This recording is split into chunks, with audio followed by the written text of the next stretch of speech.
Baiklah, salam sejahtera dan selamat pagi kepada Dr. Wan. Kami akan membentangkan hasil tugasan 3 untuk subjek BMM 3023 iaitu Linguistik Terapan Bahasa Melayu. Ahli kumpulan kami terdiri daripada Nur Afrina Rifki binti Zul Azman, Nur Aina binti Muhammad Firdaus dan saya sendiri iaitu Janalis Anak Liu. Baiklah. Soalan tugasan adalah, amalan berhemah negara selamat merupakan slogan yang menerapkan nilai-nilai murni dalam diri individu, organisasi, agensi, jabatan dan seterusnya pada peringkat negara. Nilai-nilai ini diterapkan melalui pelbagai program yang diadakan pada setiap peringkat dan pengetahuan tentangnya boleh disampaikan secara amali melalui wahana lisan maupun bertulis. Berdasarkan pernyataan di atas dan bersumberkan teks komunikasi persembahan kumpulan rakan anda dalam tugasan 2 BMM 3013 iaitu fonetik dan fonologi bahasa Melayu, hubung kaitkan konsep transformasi generatif dengan proses pembentukan dan susunan ayat. Baiklah, sebelum itu, mari kita kenali apakah itu transformasi generatif. Transformasi generatif merupakan salah satu teori yang diperkenalkan oleh Noam Chomsky. Teori tersebut mengibaratkan struktur ayat ini mempunyai dua peringkat iaitu peringkat struktur dalaman dan peringkat struktur permukaan. Transformasi adalah proses perubahan struktur dalam suatu perkataan ke dalam struktur luar atau struktur dalamnya. Secara keseluruhan, konsep transformasi generatif ialah hubung kait antara konsep transformasi generatif dengan proses pembentukan dan susunan sesuatu ayat. Terdapat 3 jenis proses transformasi generatif, iaitu yang pertama ialah proses pengguguran, yang kedua ialah proses penyusunan semula dan yang ketiga ialah proses peluasan. Baiklah, yang pertama iaitu proses pengguguran. Proses pengguguran ini didefinisikan sebagai proses menerbitkan sesuatu ayat dengan menggunakan kaedah pengguguran atau penghilangan dalam sesuatu unsur dalam ayat yang terlibat. Terdapat 3 jenis proses pengguguran iaitu pengguguran frasa nama sebagai subjek, pengguguran frasa predikat dan pengguguran frasa nama yang mendahului frasa relatif. Pengguguran frasa nama sebagai subjek terbahagi kepada dua iaitu pengguguran subjek kata ganti nama diri orang kedua dalam ayat perintah dan pengguguran subjek yang serupa dalam ayat majmuk. Contoh yang pertama ialah contoh pengguguran subjek kata ganti nama diri orang kedua dalam ayat perintah.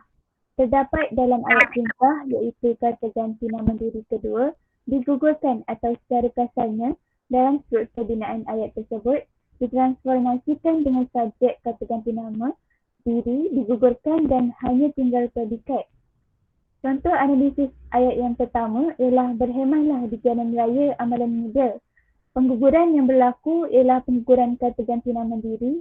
Yang kedua iaitu anda dan sepatutnya ayat yang betulnya ialah anda berhemahlah di jalan raya amalan muda. Tetapi apabila berlaku proses pengguguran tersebut ayat tersebut menjadi berhemahlah di jalan raya amalan muda. Ayat yang kedua pula ialah berfikirlah secara bijak kerana anda mampu mengubahnya. Ayat kedua ini juga berlaku proses pengguguran kata ganti nama diri kedua iaitu anda dan ayat yang sepatutnya ialah anda berfikirlah secara bijak kerana anda mampu mengubahnya. Yang kedua ialah contoh pengguguran frasa nama sebagai subjek. Frasa nama ini menduduki binaan subjek yang sama akan digugurkan. Contoh analisis ayat yang pertama ialah fenomena ini kian berada pada zon kritikal dan secara tidak langsung menggusarkan fikiran masyarakat. Frasa nama yang digugurkan dalam ayat tersebut ialah fenomena ini. Ayat tunggal yang pertama ialah fenomena ini berada pada zon kritikal Kemudian dia dihubungkan dengan kata hubung dan ayat kedua pula ialah fenomena ini secara tidak langsung menggusarkan fikiran masyarakat. Oleh itu ayat tersebut menjadi fenomena ini kan berada pada zon kritikal dan secara tidak langsung menggusarkan fikiran masyarakat. Contoh ayat yang kedua ialah semasa ingin melintas jalan, mereka hendaklah memandang ke kanan dan ke kiri. Frasa nama yang digugurkan dalam ayat tersebut ialah semasa ingin melintas jalan, mereka hendaklah memandang, dan ayat pertama yang dipecahkan ialah semasa ingin melintas jalan, mereka hendaklah memandang ke kanan dan dihubungkan dengan kata hubung dan. Kemudian ayat kedua pula ialah semasa ingin melintas jalan, mereka hendaklah memandang ke kiri dan proses pengguguran tersebut menjadi ayat seperti ayat tersebut. Yang ketiga ialah mereka juga sepatutnya memakai tali pinggang, keledar dan mengelakkan diri daripada bermain telefon pintar ketika memandu. Frasa nama yang digugurkan ialah mereka juga sepatutnya. Oleh itu, ayat tunggal yang pertama ialah mereka juga sepatutnya memakai tali pinggang keledar dan dihubungkan dengan kata hubung dan. Ayat kedua pula ialah mereka juga sepatutnya mengelakkan diri daripada bermain telefon pintar ketika memandu. Contoh yang terakhir ialah semua hal tersebut adalah tanggungjawab kita sebagai pengguna jalan raya supaya tidak membahayakan diri sendiri dan orang lain. Frasa nama yang digugurkan ialah semua hal tersebut adalah tanggungjawab kita sebagai pengguna jalan raya supaya tidak membahayakan. Oleh itu, ayat tunggal yang pertama ialah semua hal tersebut adalah tanggungjawab kita sebagai pengguna jalan raya supaya tidak membahayakan diri sendiri. Ia dihubungkan dengan kata hubung dan. Kemudian ayat kedua pula ialah semua hal tersebut adalah tanggungjawab kita sebagai pengguna jalan raya supaya tidak membahayakan orang lain. Seterusnya ialah contoh pengguguran frasa predikat. Pengguguran seluruh frasa predikat ini boleh terdiri daripada frasa nama, frasa kerja, frasa adjektif ataupun frasa sendinama. Predikat yang sama akan digugurkan supaya ayat tersebut menjadi lebih dramatis. Contoh yang pertama ialah contohnya memastikan brek, tayar, lampu dan sebagainya berfungsi dengan baik sebelum kita menggunakan kenderaan itu. Frasa predikat yang digugurkan ialah berfungsi dengan baik sebelum kita menggunakan kenderaan itu. Ia terdiri daripada frasa kerja. Ayat tunggal yang terlibat ialah ayat pertama, contohnya memastikan brek, tambah dengan frasa predikat yang digugurkan. Kemudian ayat kedua, contohnya memastikan tayar, tambah dengan frasa predikat yang digugurkan. Dan ayat ketiga ialah contohnya memastikan lampu, tambah dengan frasa predikat yang digugurkan. Kemudian ia dihubungkan dengan kata hubung dan sebagainya. Contoh yang kedua pula ialah kempen-kempen sebegini adalah usaha berterusan PDRM dan komitmen untuk merealisasi matlamat menjadikan jalan raya negara kita paling selamat dan sikap pengguna yang berhemah, bertimbang rasa dan bersopan santun. Frasa predikat yang digugurkan ialah untuk merealisasikan matlamat menjadikan jalan raya negara kita paling selamat dan sikap pengguna yang berhemah, bertimbang rasa dan bersopan santun. Ia terdiri daripada frasa sendinama. Ayat pertama ialah kempen sebegini adalah usaha berterusan PDRM tambah dengan frasa predikat yang telah digugurkan, dan ayat kedua pula ialah komitmen tambah dengan frasa predikat yang digugurkan dan dihubungkan dengan kata hubung dan. Contoh ayat yang ketiga ialah pengguna yang cermat, bijak dan berhati-hati amatlah perlu bagi mengelakkan perkara yang tidak diingini berlaku. Frasa predikat yang digugurkan ialah amatlah perlu bagi mengelakkan perkara yang tidak diingini berlaku. Ayat pertama ialah pengguna yang cermat tambah dengan frasa predikat yang telah digugurkan. Kemudian ayat kedua pula ialah pengguna yang bijak tambah dengan frasa predikat yang digugurkan dan dihubungkan dengan kata hubung dan. Kemudian ayat tunggal yang ketiga ialah pengguna yang berhati-hati tambah dengan frasa predikat yang telah digugurkan.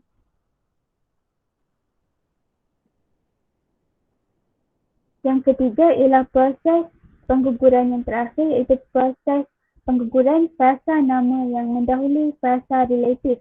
Dua ayat yang digabungkan dengan satu ayatnya iaitu dipancangkan ke dalam ayat yang satu lagi sebagai frasa relatif. Frasa nama yang sama dan mendahului frasa relatif akan digugurkan. Contoh ayat yang pertama ialah salah satu contoh kesalahan yang sering dilakukan oleh pengguna jalan raya ialah melanggar lampu isyarat. Ayat yang pertama ialah salah satu contoh kesalahan dan dihubungkan dengan kata hubung relatif yang, dan ayat yang kedua pula ialah kesalahan sering kali dilakukan oleh pengguna jalan raya ialah melanggar lampu isyarat. Contoh ayat yang kedua pula ialah ini memandangkan kita dikatakan bangsa yang mempunyai adab sopan dan tata susila yang tinggi. Ayat yang pertama ialah ini memandangkan kita dikatakan bangsa kata hubung dan dihubungkan dengan kata hubung relatif yang. Ayat yang kedua pula ialah bangsa mempunyai adab sopan dan tata susila yang tinggi. Dan contoh ayat yang terakhir ialah agama kita melarang keras perbuatan-perbuatan yang boleh mengancam keselamatan diri sendiri maupun orang lain. Ayat yang pertama ialah agama melarang keras perbuatan-perbuatan dan dihubungkan dengan kata hubung relatif yang. Kemudian ayat kedua pula ialah perbuatan-perbuatan boleh mengancam keselamatan diri sendiri maupun orang lain. Seterusnya, Diana. Baiklah, seterusnya kita beralih kepada proses penyusunan semula. Proses penyusunan semula melibatkan ayat asal yang diubah susunannya dan diterbitkan semula dalam satu struktur ayat gramatis yang baharu. Proses ini biasanya mengakibatkan berlakunya perubahan atau pengguguran kata-kata tertentu dan penggantian atau penambahan kata-kata lain pada ayat yang diterbitkan. Proses ini juga tidak membawa perubahan pada makna ayat. Proses ini terbahagi kepada tiga, iaitu yang pertama adalah proses penyusunan semula frasa nama sebagai subjek. Yang kedua, proses penyusunan semula frasa nama sebagai objek. Dan yang terakhir ialah proses penyusunan semula melalui ayat songsang. Baiklah, ayat yang pertama adalah Undang-Undang Jalan Raya seringkali dicabut oleh mereka. Subjek dalam ayat merupakan frasa nama mereka, manakala objek ialah Undang-Undang Jalan Raya. Setelah melalui transformasi pasif, ayat telah berubah menjadi Undang-Undang Jalan Raya seringkali dicabut oleh mereka. Ayat ini merupakan ayat yang telah dipasifkan, yang menyebabkan frasa nama Undang-Undang Jalan Raya yang berfungsi sebagai objek dalam ayat aktif telah dikedepankan untuk menjadi subjek yang baharu kepada ayat pasif. Sementara subjek asal iaitu mereka dalam ayat aktif telah berpindah kepada kedudukan selepas kata kerja. Pada masa yang sama, imbuhan kata kerja juga berubah iaitu men atau men telah digantikan dengan di ataupun di dan kata sendi nama oleh mendahului frasa nama mereka. Jadi terbuktilah bahawa ayat ini merupakan ragam ayat aktif yang telah disusun semula kepada ragam ayat pasif. Ayat seterusnya ialah, sebagai pengguna jalan raya berhemah, kita perlulah menanam sikap berdisiplin pada setiap masa tanpa ada kompromi. Ayat di atas merupakan ayat yang telah melalui proses penyusunan semula melalui ayat songsang. Ayat asalnya ialah, kita perlulah menanam sikap berdisiplin pada setiap masa tanpa ada kompromi sebagai pengguna jalan raya berhemah. Dalam ayat di atas, frasa keterangan ialah sebagai pengguna jalan raya. Berhemah. Jadi, proses penyusunan semula berlaku untuk memfokuskan keterangan tersebut. Jadinya, keterangan dalam ayat di atas telah dikedepankan dan ayat tersebut berubah menjadi berikut. Sebagai pengguna jalan raya berhemah, kita perlulah menanam sikap berdisiplin pada setiap masa tanpa ada kompromi. Ayat yang seterusnya ialah, kebelakangan ini kita lihat begitu banyak kempen dilancarkan untuk menjadikan rakyat kita pengguna jalan raya yang berhemah. Ayat berikut juga merupakan ayat yang telah dihasilkan melalui proses penyusunan semula melalui ayat songsang. Pada asalnya, ayat yang terbentuk sebelum melalui proses penyusunan semula adalah seperti berikut, iaitu kita lihat begitu banyak kempen dilancarkan kebelakangan ini untuk menjadikan rakyat kita pengguna jalan raya yang berhemah.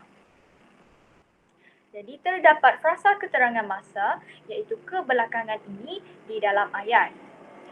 Frasa keterangan ini hendaklah difokuskan dan kemudian dikedepankan untuk membentuk ayat yang baru iaitu kebelakangan ini kita lihat begitu banyak kempen dilancarkan untuk menjadikan rakyat kita pengguna yang berhemah.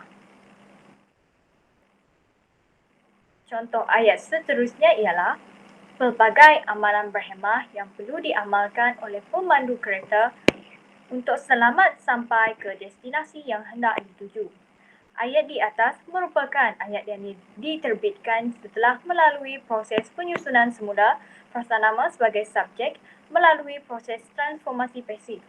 Pada asalnya, ayat tersebut merupakan ayat aktif iaitu pemandu kereta perlu mengamalkan pelbagai amalan berhemah untuk selamat sampai ke destinasi yang hendak dituju.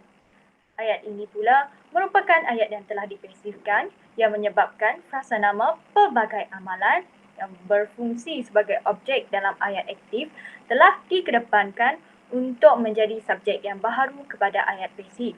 Sementara subjek asal iaitu pemandu kereta dalam ayat aktif telah berpindah kepada kedudukan selepas kata kerja.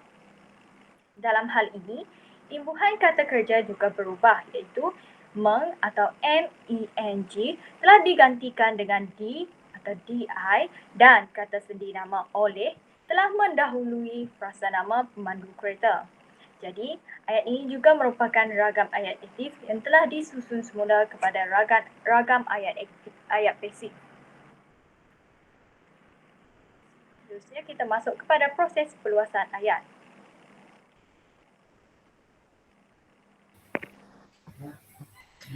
Baiklah, seterusnya proses yang ketiga dalam transformasi generatif ialah proses perluasan ayat.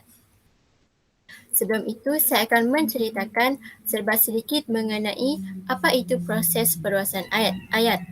Proses perluasan ayat ialah suatu proses yang tergolong dalam transformasi generatif bahasa Melayu.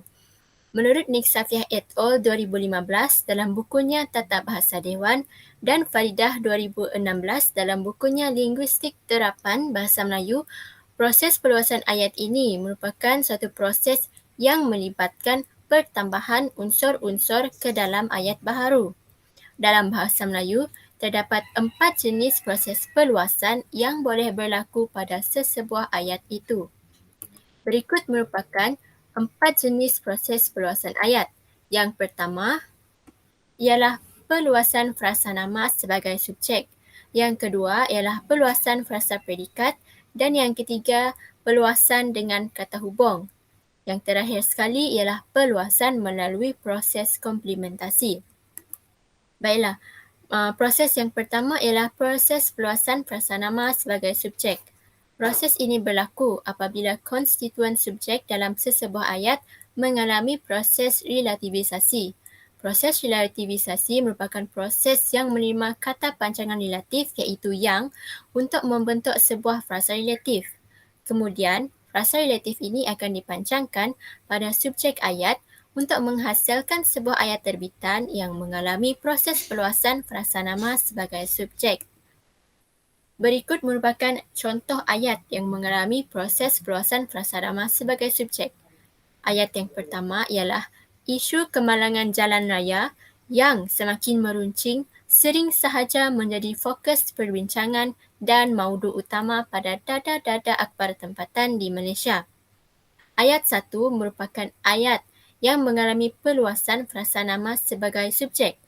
Buktinya, frasa nama dalam ayat B iaitu isu kemalangan jalan raya semakin meruncing telah mengalami proses relativisasi melalui kata relatif yang. Proses relativisasi ini kemudiannya akan menghasilkan sebuah frasa relatif, yakni yang semakin meruncing. Frasa relatif ini kemudiannya telah dipancangkan lagi ke dalam subjek ayat A bagi menghasilkan sebuah ayat terbitan yang mengalami perluasan frasa nama sebagai subjek. Oleh itu, terhasillah ayat seperti di atas, iaitu isu kemalangan jalan raya yang semakin meruncing sering sahaja menjadi fokus perbincangan dan maudu utama pada dada-dada akhbar tempatan di Malaysia. Yang kedua ialah proses perluasan frasa predikat. Proses perluasan frasa predikat merupakan sebuah proses yang berlaku apabila frasa nama yang mengalami relativisasi berfungsi sebagai subjek dalam ayat yang akan dipancangkan. Proses relativisasi merupakan sebuah proses yang menerima kata pancangan relatif iaitu yang. Berikut merupakan contoh ayat yang mengalami proses perluasan frasa predikat. Ayat tersebut adalah seperti berikut. Ditambah lagi dengan sikap biadab mat-mat sempit ini di jalan raya yang sering mencilok di celah-celah kenderaan. Ayat di atas merupakan ayat yang mengalami proses perluasan frasa predikat. Pada asalnya, ayat ini terdiri daripada dua ayat, iaitu ayat A ditambah lagi dengan sikap biadab mat-mat sempit ini dan ayat B, iaitu sikap biadab mat-mat sempit ini di jalan raya sering mencilok di celah-celah kenderaan. Apabila ayat B itu tadi mengalami proses relativisasi melalui kata relatif yang, maka terhasillah suatu klausa relatif. Klausa relatif ini kemudiannya dipancangkan ke dalam ayat A lalu menghasilkan sebuah ayat baharu yang mengalami perluasan frasa predikat seperti ayat di atas. Ayat yang kedua ialah mari kita tinjau betapa seriusnya kadar kemalangan jalan raya yang berlaku di negara ini yang mempengaruhi persepsi selamat atau sebaliknya jalan raya kita. Ayat 2 merupakan ayat terbitan yang mengalami proses perluasan frasa predikat. Pada asalnya, ayat tersebut juga terdiri daripada dua ayat, iaitu ayat A, mari kita tinjau betapa seriusnya kadar kemalangan jalan raya, dan ayat B, kadar kemalangan jalan raya yang berlaku di negara ini mempengaruhi persepsi selamat atau sebaliknya jalan raya kita. Apabila ayat B itu tadi menerima kata relatif yang, maka terhasillah sebuah klausa relatif. Klausa relatif ini kemudiannya dipancangkan ke dalam ayat A yang merupakan subjek kepada ayat pancangan tersebut. Oleh itu, terhasillah sebuah ayat baharu yang mengalami proses perluasan frasa predikat, iaitu ayat kedua tersebut. Seterusnya ialah proses perluasan dengan kata hubung. Proses perluasan dengan kata hubung merupakan proses yang melibatkan dua konstituen yang serupa yang dihubungkan menggunakan kata hubung. Dalam erti kata lain, proses ini berlaku apabila dua atau lebih ayat digabungkan melalui kata hubung untuk menghasilkan sebuah ayat terbitan yang mengalami proses perluasan.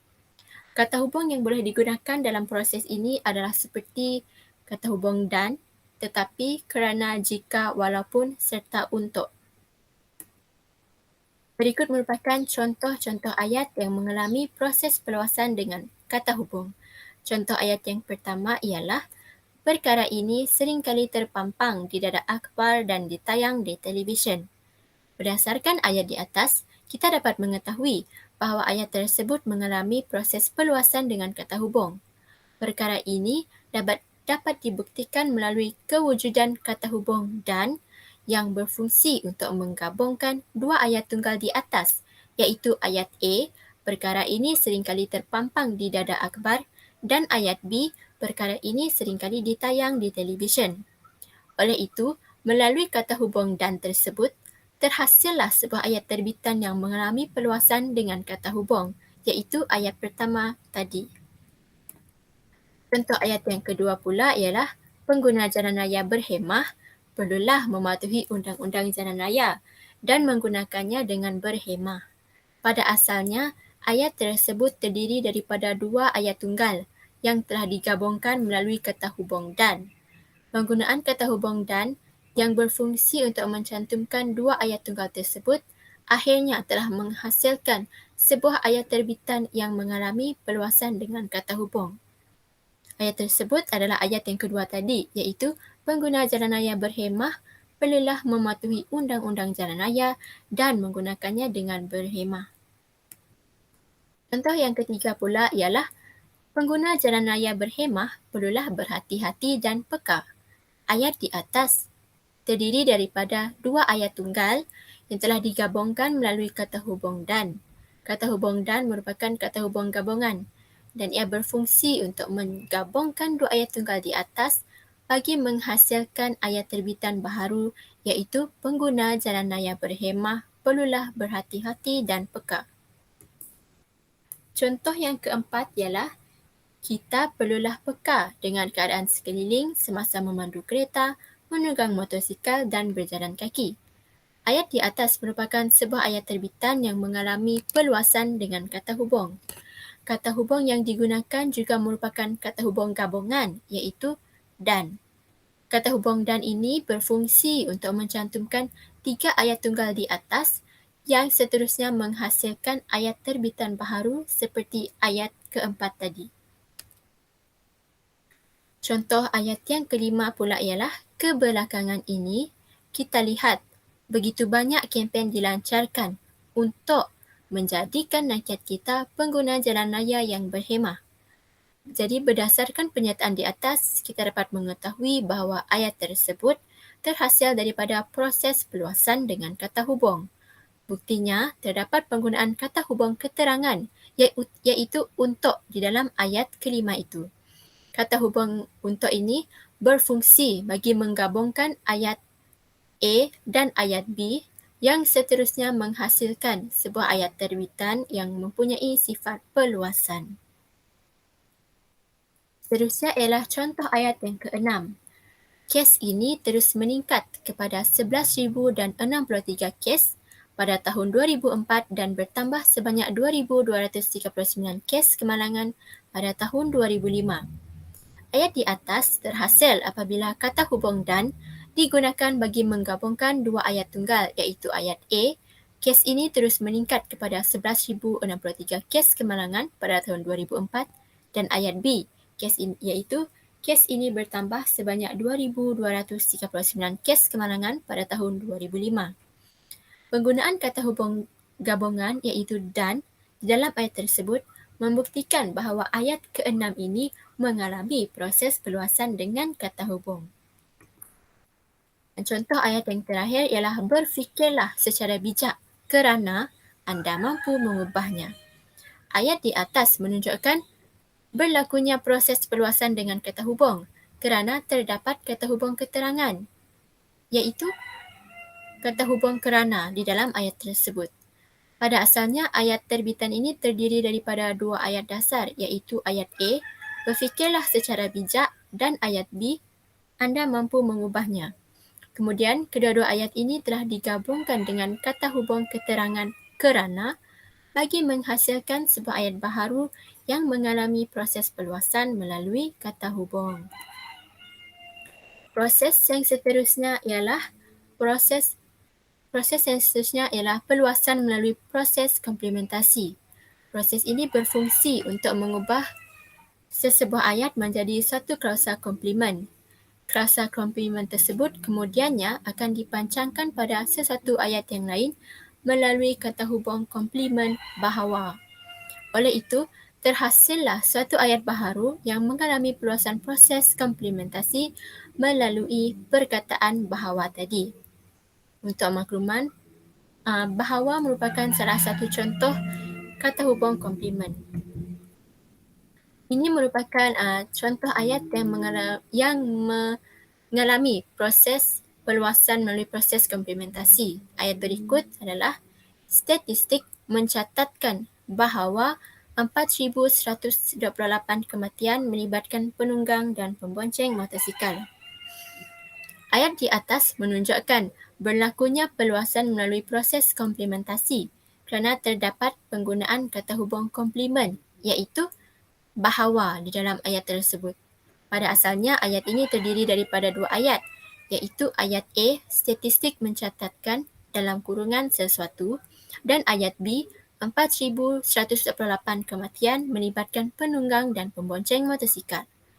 Kemudiannya, ayat B ini telah berubah fungsi menjadi frasa nama setelah dipancangkan ke dalam binaan ayat A melalui kata hubung komplement bahawa. Maka, terhasillah sebuah ayat yang mengalami peluasan melalui proses komplementasi seperti ayat pertama di atas. Baiklah, itu sahaja pembentangan daripada kumpulan kami untuk hari ini. Sekian, terima kasih.